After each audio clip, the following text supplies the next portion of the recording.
இது ஃபர்ஸ்ட் மலேசியாவின் செய்திகள் உங்களுக்காக.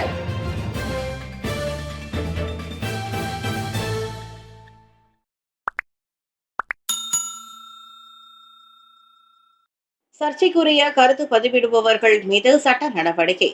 3R பதிவுகளை நீக்க AI செயலி உருவாக்கப்பட வேண்டும். மஹிமா சிவகுமார் வலியுறுத்து. ஆபாசம், உணர்ச்சிபூர்வ விஷயங்கள் மற்றும் 3R நிந்தனை அம்சங்களை கொண்டுள்ள கருத்துக்களை கண்காணித்து நீக்கிட AI உதவியுடன் ஒரு செயலி உருவாக்கப்பட வேண்டும். மலேசிய இந்து ஆலயங்கள் மற்றும் இந்து அமைப்புகள் பேரவையான மஹிமாவின் தலைவர் டத்தோ என் சிவகுமார் அவ்வாறு கேட்டுக் கொண்டுள்ளார். சர்ச்சைக்குரிய வகையில் பதிவிடுபவர்கள் மட்டும் இன்றி அவற்றுக்கு பதிலளிக்கிறோம் என்ற பெயரில் மோசமான கருத்துக்களை பதிவிடுபவர்களும் தண்டிக்கப்பட வேண்டும் என்றார் அவர். சமூக ஊடகங்களில் கருத்துக்களை பதிவிடும் இடத்தில் பலர் தங்களின் இஷ்டத்துக்கு எல்லை மீறிய கருத்துக்களை பதிவு செய்கின்றனர். அவர்களும் தப்பிக்க முடியாது என தேசிய போலீஸ் படை தலைவரே எச்சரித்துள்ளார்.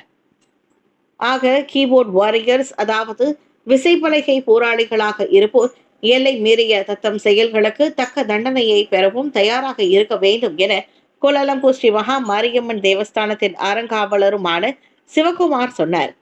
இவ்வேளையில் 3R அம்சங்கள் தொடர்பான நிந்தனை செயல் குறிப்புகள் குறித்து பொதுமக்கள் எளிதில் புகார் அளிக்க ஏதுவாக போலீசும் MCMCயும் செயலியை உருவாக்க வேண்டும். எல்லா நேரமும் மக்களின் கையடக்கத்தில் இருக்கும் அந்த கைபேசி செயலியின் உதவியுடன் 3R நிந்தனை சம்பவங்களை விவேகமாகவும் ஆக்கப்பூர்வமாகவும் கையாள முடியும் என சிவகுமார் சொன்னார். நோன்பு பெருநாளுக்கு முன்பும் பின்பும் 2 நாட்களுக்கு சாலைகளில் சரக்கு வாகனங்களுக்கு தடை. அந்தோனி லோக். நோன்பு பெருநாளுக்கு 4 நாட்களுக்கு நெடுஞ்சாலைகளில் பயணிக்க சரக்கு வாகனங்களுக்கு தடை விதிக்கப்படுகிறது. ஹரிராயாவுக்கு முன்பு மார்ச் 29, 30 மற்றும் அந்த தேதிகளிலும் பின்னர் ஏப்ரல் 5, 6 தேதிகளிலும் அத்தடை அமலில் இருக்கும் என போக்குவரத்து அமைச்சர் அந்தோனி லோக் தெரிவித்தார். பெருநாளுக்கு சொந்த ஊருக்கு திரும்பும் தனியார் வாகனங்களின் எண்ணிக்கை நெடுஞ்சாலைகளில் கணிசமாக உயர்ந்து வந்தாலும் சாலை விபத்தை குறைக்கும் நோக்கத்தில் இந்த தடை விதிக்கப்படுகிறது.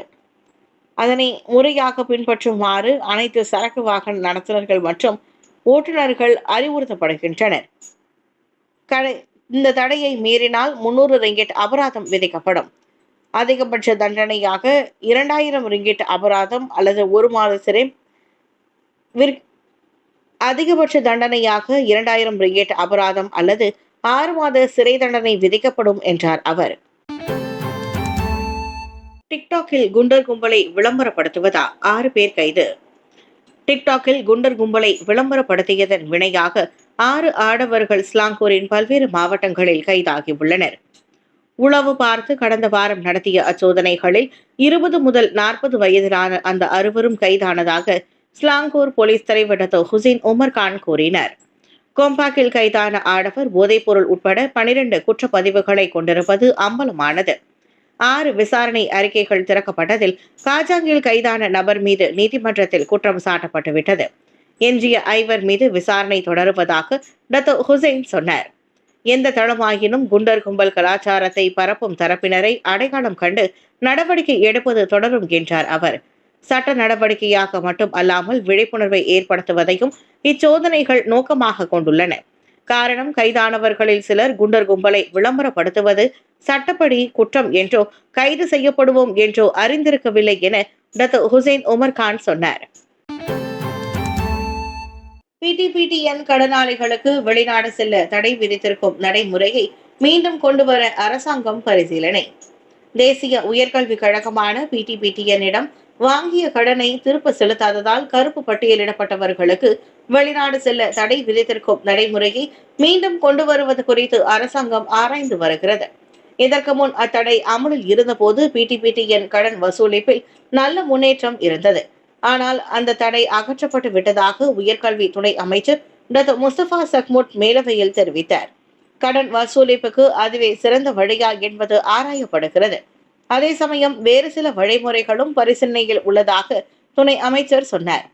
PTPTN கடனாளிகள் வெளிநாடு செல்ல இருந்த தடை 2018 ஆண்டு அகற்றப்பட்ட நிலையில் அதனை மீண்டும் அறிமுகப்படுத்தும் திட்டம் உள்ளதா என கேட்கப்பட்ட கேள்விகளுக்கு அவர் பதிலளித்தார். அத்தடை அமலில் இருந்தபோது கடன் வசூலிப்பு 4 பில்லியன் ரிங்கிட்டாக இருந்தது. அகற்றப்பட்ட பிறகு படிப்படியாக குறைந்து வருவதாக செனட்டர் டத்தோ ரொஸ்னி சொஹார் தனது கேள்வியில் சுட்டிக்காட்டியிருந்தார். சுகாதார அமைச்சின் வேலை நேர நீட்டிப்பு திட்டத்தின் கீழ் கடந்த ஆண்டு 14 மில்லியன் ரிங்கிட் செலவிடப்பட்டது. நாடு முழுவதும் உள்ள சுகாதார கிளினிக்குகளில் கடந்த ஆண்டு எனப்படும் வேலை நேர நீட்டிப்பு திட்ட அமலாக்கத்தில் சம்பந்தப்பட்ட பணியாளர்களுக்கான அலவன்ஸ் தொகை வழங்க சுகாதார அமைச்சு 14.39 மில்லியன் ரிங்கிட்டுக்கு மேல் செலவிடப்பட்டுள்ளது. 2023 அத்தொகை 11.59 மில்லியனாக மட்டுமே இருந்ததாக சுகாதார துறை அமைச்சர் டத்தோ லுகானிஸ்மான் அவாங் சவுனி நாடாளுமன்ற மேலவையில் கூறினார். ஒவ்வொரு பணியாளருக்கும் வழங்கப்பட்ட சராசரி அலவன்ஸ் தொகையும் இந்த ஈராண்டுகளில் அதிகரித்துள்ளது. 2023 மாதந்தோறும் மாதம் ஒன்றுக்கு 2323 ரிங்கெட்டிலிருந்து கடந்த ஆண்டு 3059 ரிங்கெட்டுக்கு அது உயர்ந்ததாக அவர் சொன்னார். திட்டத்தை அமல்படுத்தியுள்ள கிளினிக்குகளின் எண்ணிக்கை, அத்திட்டம் தொடங்கியதில் முதல் நோயாளிகளின் வருகை உள்ளிட்ட புள்ளி விவரங்களை தருமாறு செனட்டர் டாக்டர் லிங்கேஸ்வரன் அருணாச்சலம் கேட்டிருந்த கேள்விக்கு துணை அமைச்சர் அவ்வாறு பதிலளித்தார். மியான்மர் மோசடி மையங்களிலிருந்து சுமார் 300 பிரஜைகளை மீட்டெடுத்தது இந்தியா. மியான்மர் நாட்டின் மோசடி மையங்களில் இருந்து மீட்கப்பட்டு தாய்லாந்து வழியாக சுமார் 300 இந்திய பிரஜைகள் தாயகம் திரும்பியுள்ளனர். அவர்களில் 266 பேர் ஆண்கள், 17 பேர் பெண்கள் ஆவர். இந்திய அரசாங்கத்தின் சிறப்பு விமானத்தின் மூலம் அவர்கள் தாயகம் கொண்டு வரப்பட்டுள்ள நிலையில் மேலும் 257 பேர் அடுத்து மீட்கப்பட உள்ளனர்.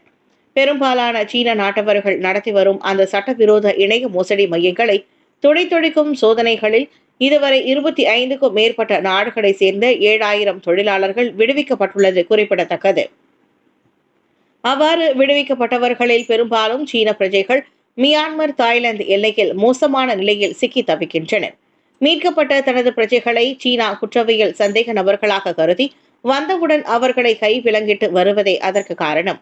ஏற்கனவே 2000க்கும் மேற்பட்ட தனது பிரஜைகளை மீட்டுள்ள சீனா பலவீனமான சட்ட அமலாக்கம் கொண்ட மியான்மர் எல்லை பகுதிகளில் இந்த மோசடி கும்பல்களை முறியடிக்கும் முயற்சிகளை தீவிரப்படுத்தியுள்ளது. பில்லியன் டாலர் தொழில்துறையின் ஒரு பகுதியாக இருக்கும் இந்த மையங்கள் காதல் மற்றும் முதலீடு மோசடிகள் உள்ளிட்ட இணைய மோசடிகளுக்கு வெளிநாட்டு தொழிலாளர்களை ஏற்றுக்கொண்டு வருகின்றன. சேவை தடங்களுக்கு இணைய தாக்குதலே காரணம். இது எனக்கு ஒரு எதிரான ஒரு சதி. Elon Musk.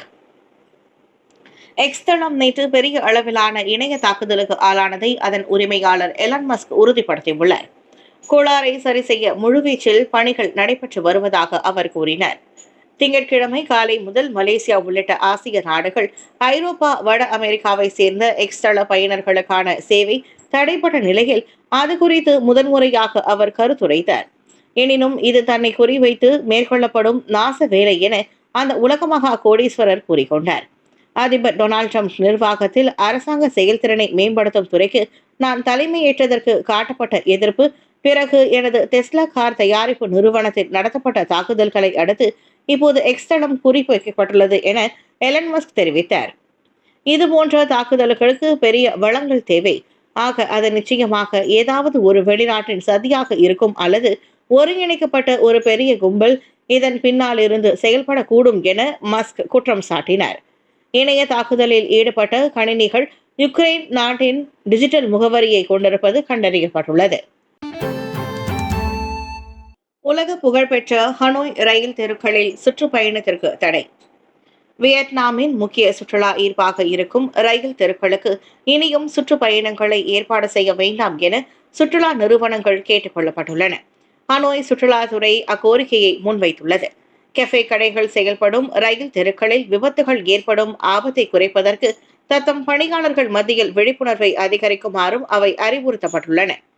அங்கு பாதுகாப்பு விதிமுறைகளை மீறுவோரை அடையாளம் கண்டு உரிய தடுப்பு நடவடிக்கைகளை எடுக்குமாறும் அதிகாரிகளுக்கு உத்தரவிடப்பட்டுள்ளது. ஹனோயில் லேதுவான், டிரான்ஃபு, சூடோங் மற்றும் புங்ஹுங் தெருக்களை இணைக்கும் 2 கிலோமீட்டர் நீள ரயில் தெருவானது உலக புகழ்பெற்ற சுற்றுலா இடங்களில் ஒன்றாகும். அங்கு ஒரு குறுகிய தண்டவாளத்தை ஒட்டிய இரு புறங்களிலும் கடைகளும் வீடுகளும் இருக்கும்.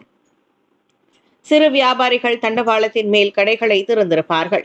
ரயில் வரும்போது கடைகளின் கூரைகள் உள்பக்கமாக மூடப்பட்டு பால்கனிகளில் மக்கள் கூட்டமாக நின்று வேடிக்கை பார்ப்பர்.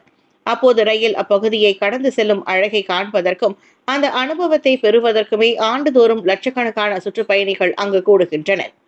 இருபுறங்களிலும் ஏராளமான காப்பி கடைகள் அமைந்திருப்பதால் காப்பியை அருந்திக் கொண்டே ரயில் தங்களை கடந்து செல்வதை காண முடியும். இதனாலேயே சுற்றுப்பயணிகள் மத்தியில் அப்பகுதி புதிய ரயில் தெரு காப்பி என்று அறியப்படுகிறது. ஆனால் உள்ளூர் வாசிகளும் சுற்றுலா பயணிகளும் ரயில்வே நடைபாதைகள் மட்டுமின்றி தண்டவாளங்களிலும் கூட்டமாக இறங்கி விடுவதால் பாதுகாப்பு அச்சுறுத்தல் ஏற்பட்டுள்ளது.